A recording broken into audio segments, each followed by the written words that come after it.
All right, and you went deeper than you know.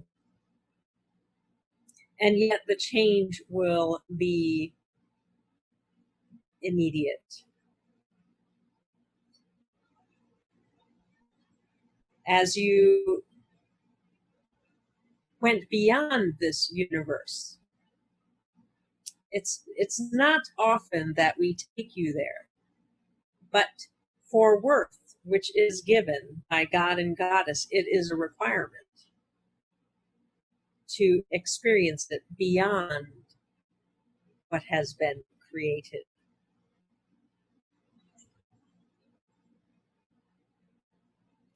And so, as esoteric as the meditation may have been, know that your worth has been restored. You will see the effects in the coming days. And so we have time for some questions. On the question we spoke about this afternoon, about Yes. On the new world and coming home, do we have to focus on one more than the other one as we are now? So we heard, do you need to focus on, and then we didn't hear the rest. Do we have to? New world and coming home. Yeah, coming home. Do you have to focus one or the other more than one or the other? Oh, yes, I understand. Whether to focus on the new world or to focus on coming home. Well, yeah, they are intertwined, certainly so. So in this, we'll give a little bit of more information for the others in the group. So on your journey of individuation, you have rounded the bend and you're coming home. You're coming home to your true self and to God and Goddess. And on that journey of individuation, by bringing your individuality back with you, so to speak, into the oneness that you once were before your long journey, your spiritual journey, you are creating something brand new that has never been. And that is being, you have created, you have brought into being together with other map maker magicians, with other co-creators, you have created a new world of dominion. And in the new world of dominion is a new masculine energy that has been born, free of the chauvinism, working in harmony with the feminine. So the new world, certainly so, is in the physical plane. It is a physical reality that you are creating, that you are co-creating. And as we said earlier, coming home is the first step, is to come home to your true self. And we've been working with each of you on this throughout this year, of activating the valued self, and through those activations, ultimately to become more of who you truly are, to create your true self. Your true self is the outcome of you communing with your higher self. A beautiful expression of the love that is between you.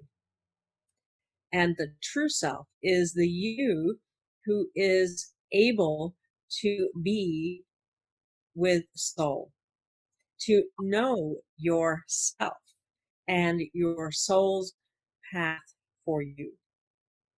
And in that experience of your own essence, you commune with God and Goddess in new ways. For you are coming from your self-worth. You know your value. You know your worth. And out of that, you activate a deeper sense of love as well. Love for self, love for others, love for God and Goddess. And love is certainly so a feeling, as you know, but it is ultimately a state of being. And a state of being that creates a resonance within which all that is can exist in its optimal form. And so this, all that is being co-created, is this new world of dominion that you are creating. And so as you say, do you focus on coming home or do you focus on the new world? Well, you might say your ultimate destiny is the new world. Not the new world, rather, is coming home. Your ultimate destiny is coming home, but that exists beyond the physical plane. And so where you would want to put your attention is really on the new world, which is the form that you will experience while you are here in the here and now in the physical plane, the expression of that communion with higher self, with soul, and God and Goddess. And yet the path forward is in the communing, isn't it? It is in that developing of the intimacy of the relationship with God and Goddess. It is your spirituality that gets you there. It is the outcome and it is the journey. And so it's not a linear reality any longer. Cause and effect is no longer the priority. Resonance is the priority. So the laws of physics, what used to be defined,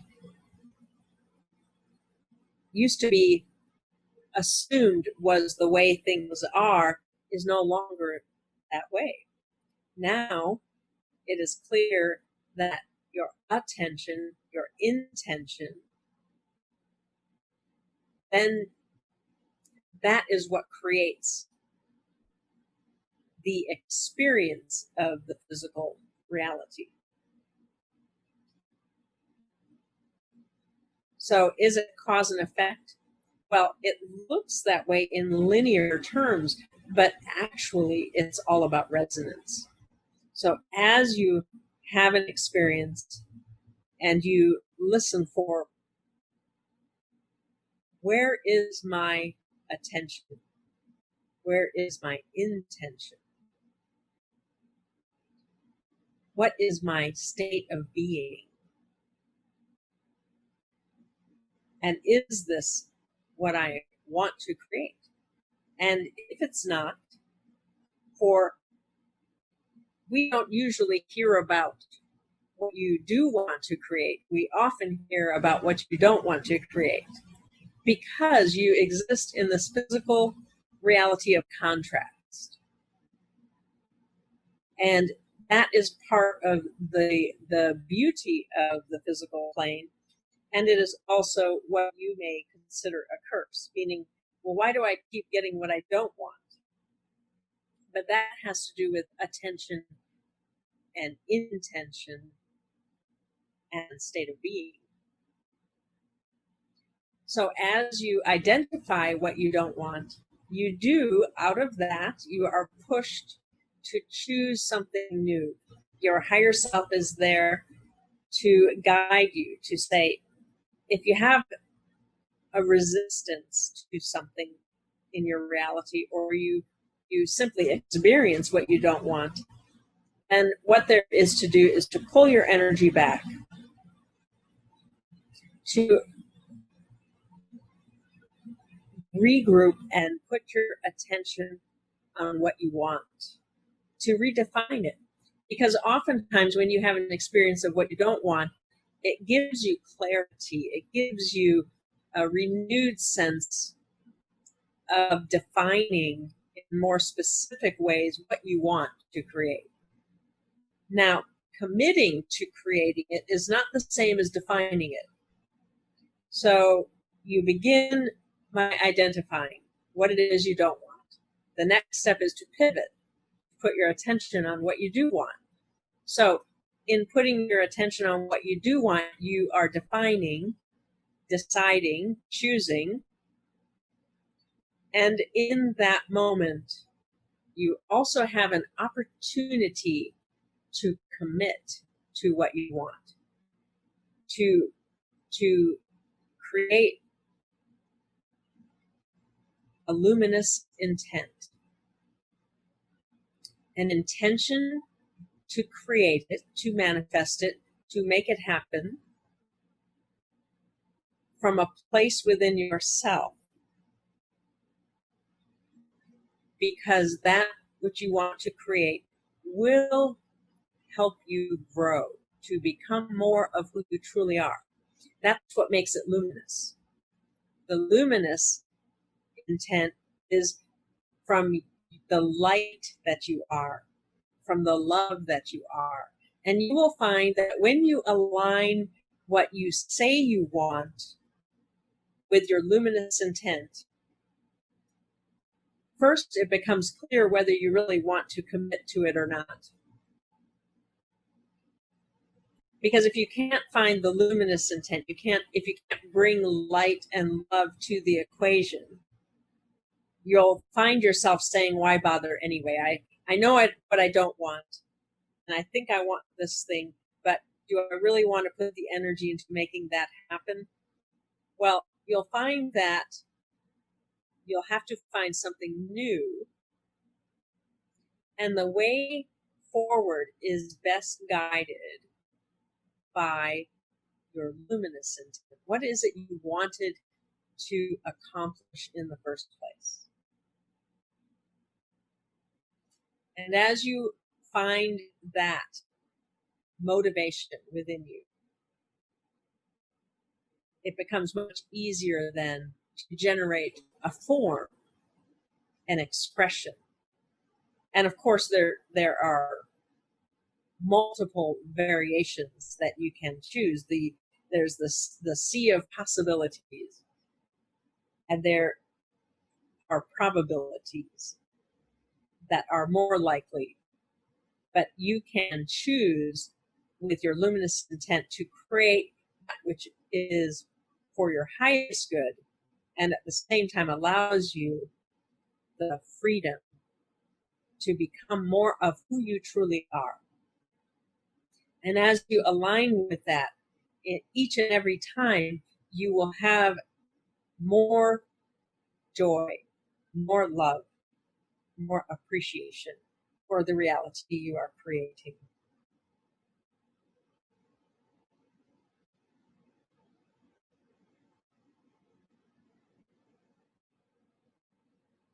And so it will be with the new world. As we have said a few times now, we have been working to open your perceptions, to change your perceiving devices, to evolve the nature of the way you sense reality.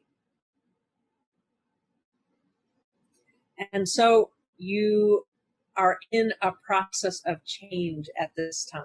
You are creating new sensitivities.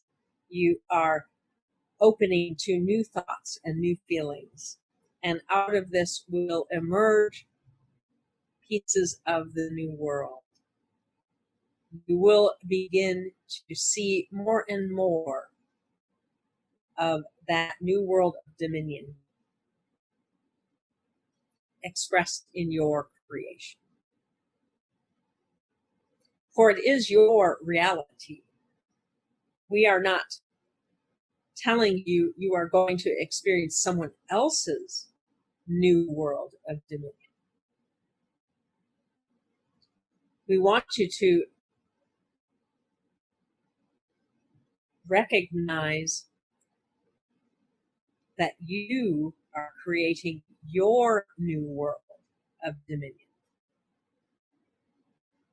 defined by you.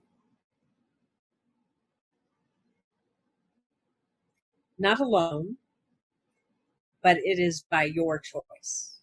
You will be co-creating it, the experience of it. And you will have the freedom to explore and make changes, to create it brand new again and again and again. For that is the journey. That is the journey of coming home.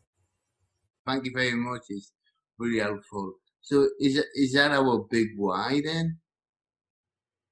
Yes. Well, the why is you can define it in words that are meaningful to you, but we will say that the luminous intent of expressing the light and the love that you are is key to each and every one of you.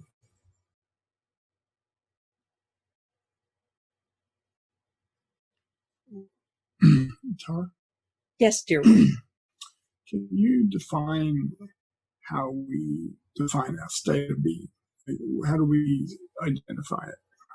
All right. And so the easiest way is to bump up against something in your physical reality, to have an experience and register your emotions or your thoughts about it. That's the quickest way, really. Let's say you haven't really interacted with anyone. You've kept to yourself, or you lead a fairly solitary existence, and it's really, you're not sure you want to interact with other people, but you also still want to know what state of being you're in.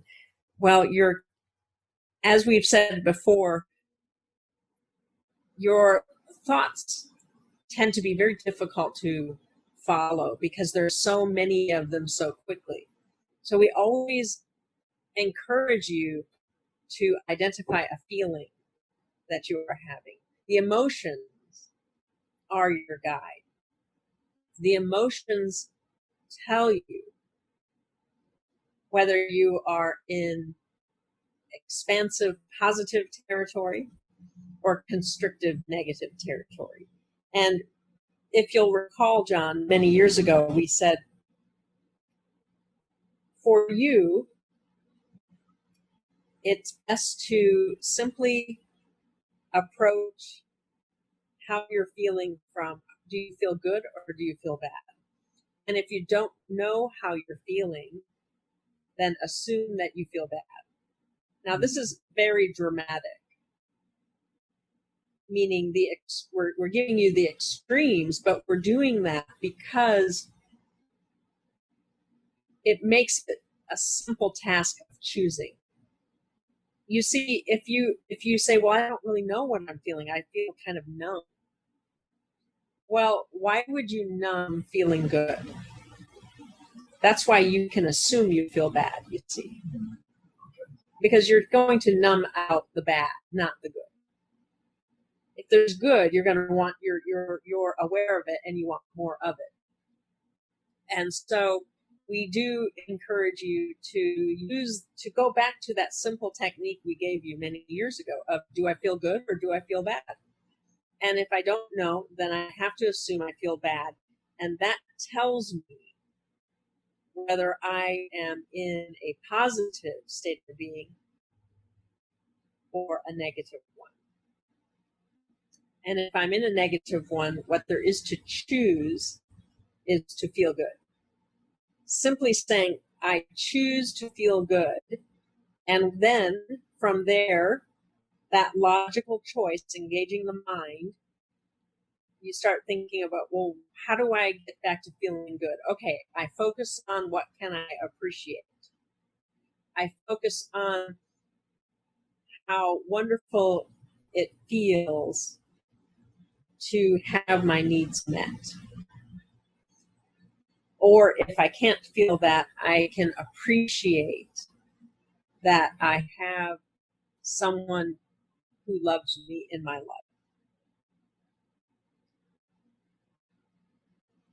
Because when you're not feeling good, you're not really willing to give, are you? You're so inside yourself, you're so introverted at that point that to say, well, go and be loving, that'll fix everything. Well, you don't have it to give, do you? You're still stuck mired in the negativity, and all of that is inward. And this is true for many of you. In fact, we would say all of you.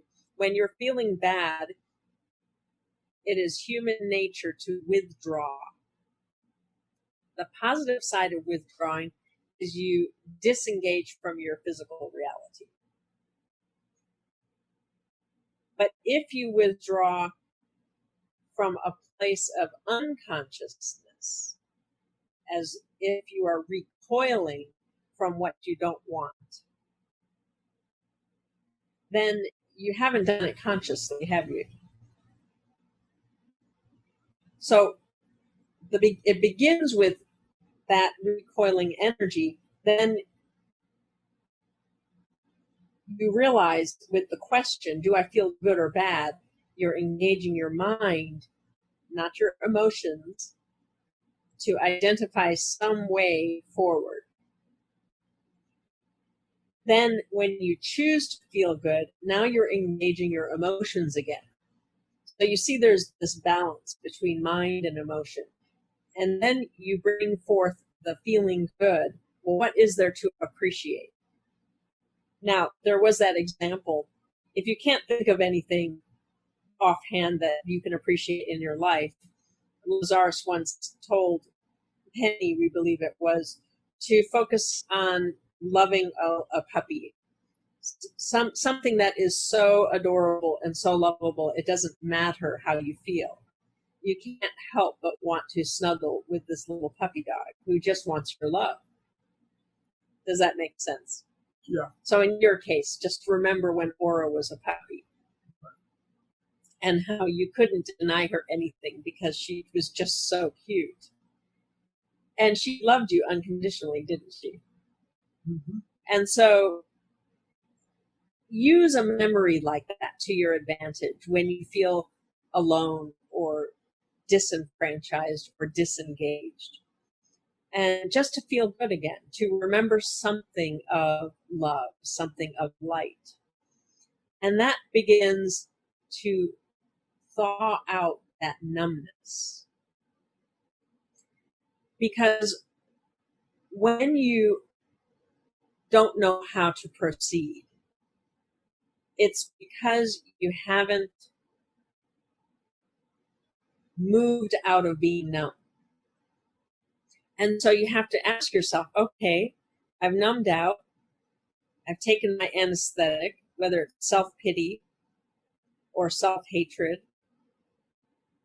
or fear or worry, whatever each of you have as an anesthetic. It's there to just numb you out so that you don't go deeper into the darkness, but you also don't get to proceed into the light. So in that in-between place, you don't want to stay there too long. You want to have a process to deal with that numbness. You want to take a moment to say, this isn't really what I want. I'm surviving, but I'm not creating what I want. Because survival is given. When you are in that state of numbness, to not stay there too long. You have the tools, you have the skills to shift. For you and Katharina, you often use the Yun method. It is very effective, isn't it? Right. It changes your resonance instantly. But it does require you to be aware that you're uncomfortable or that you're numb, doesn't it? Mm-hmm. You do have to acknowledge, oh, I feel bad, or I don't feel right, or there's something not the way I want it to be, or I just created something I didn't want. So let's let's pull out our tools. Let's look at what was energy I brought to this situation and what can I change about it. And the yoga method is just fantastic for that, isn't it? And so we do recommend that you continue in that vein because it does make a difference. And so to move beyond the numbness, after you've done the do I feel good or do I feel bad, and you realize, oh, okay, I'm numb, so that means I feel bad. I don't know what I'm feeling underneath the numbness because I've numbed it out, haven't I? But now I can choose to feel good. Do I have to spend a lot of time figuring out what the numbness is? No, you don't. Because it's automatic. It is a well-worn path of what you used to do, what the lesser self chooses as a path of safety. And so it's important to move to allow you, the more who has these new tools, to choose feeling good. And out of that, change your state of being. So what is the state of being of somebody who's feeling bad? Does it matter specifically? Or is it enough to know that I'm not creating the reality I want? I do not feel powerful. I do not feel empowered. Maybe I even feel like a victim.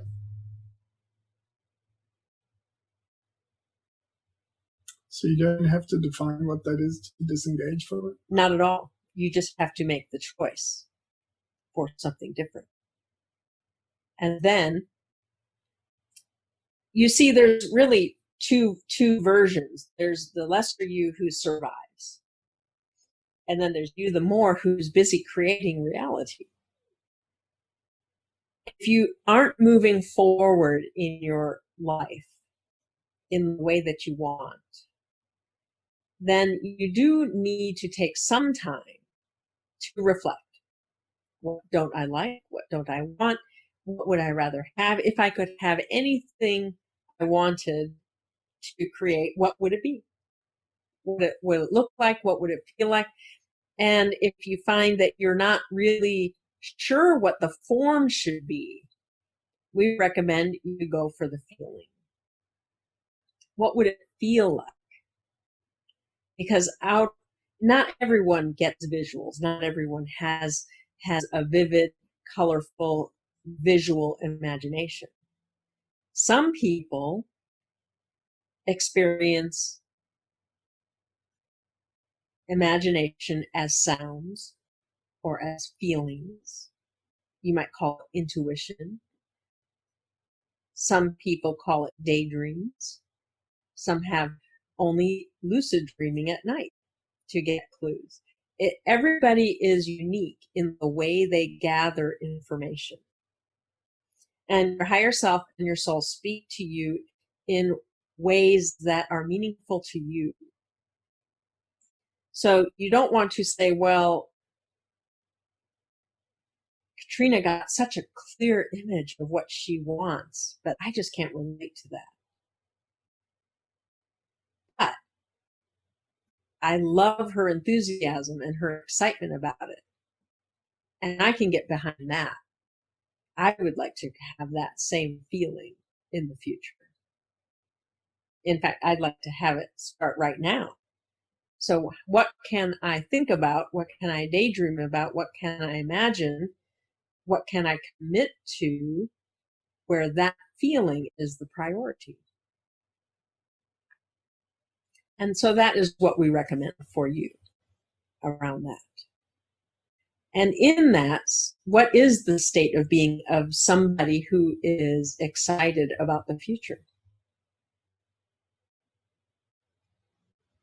Well, it comes back to the original teachings that we've been working with you through, and that is of the valued self. It's ultimately the valued self who knows their worth, and all the other components, self-love, self-confidence, self-respect, and so on. They are the components together as a synergy that allow you to choose something new. And what is something new but something that is unknown to you? And so, will there be some anxiety? Might there be some dread around embarking on this new adventure? Absolutely. That's usually a sign that you're on the right track. Now, different than fear. Dramatic fear is usually a warning that your beliefs are not in alignment with what you are reaching for, and your higher self is asking you to look at your beliefs. What limiting beliefs do you have that might sabotage you? You say you want this, but if you have a belief that says if you go for it, you'll harm yourself on some level, your higher self's going to warn you not to avoid going after what you want, but they're warning you to look at the limiting beliefs and to change that. Does that make sense? Yeah. And that's really the key, isn't it? And we have been talking to you more recently about the need to evaluate some of the limiting beliefs that you hold. Limitations can be positive, but they stop being positive when you keep bumping up against them and you start thinking there's something wrong with you, or that you're not good enough, or that you can't get anything right, or you start having these judgments about yourself. That's the effect of holding a belief that no longer serves you. And so rather than thinking there's something to fix and change within you, begin looking at, well, is this belief that I'm holding even appropriate anymore? How did it serve me in the past? And does it serve me now, or do I need to let it go or change it?